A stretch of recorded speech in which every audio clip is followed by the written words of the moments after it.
Hi, I'm Marjory Wildcraft. I'm founder of the Grow Network and author of the book, The Grow System, the essential guide to modern self-sufficient living from growing food to making medicine. And with me today to teach you a little bit about modern self-reliance is... I'm Dr. Michelle Jorgensen, founder of Living Well with Dr. Michelle, and I've written a book called Be Prepared, Not Scared, and I'm really excited to share some of the things from this book with you. All right, again, we're in Dr. Michelle's medicinal herb garden, and we are in front of this most beautiful and amazing bush that produces elderberries.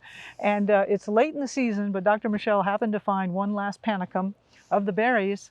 And you want to tell folks a little bit about, if they don't already know, about the magic of elderberries? Elderberries are incredible for your immune system, especially to fight viruses.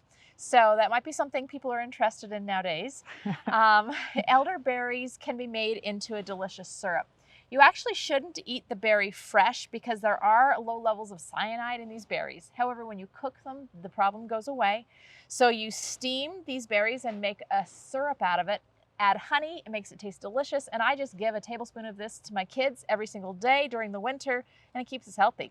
The cool part about this plant too is I cut this back all the way to the ground every single spring, and it grows this big every single year. So this is a phenomenal landscape plant that also brings you medicine. Wow, would those leaves be edible for like rabbits and things like that? They would be edible, yep, and they can also be used in teas. Yeah, they can use the leaf itself. Yep. So there you go, an incredible immune boosting system just from a beautiful plant that's also makes your yard look beautiful. And you know, I forgot to mention this, these can often be found, elderberries are often found in foothill areas. So you don't have to grow them in your backyard. You can find them in foothills and often can use those as sources for harvesting, or you can buy them dried online, all ready to go, and just make syrups that way.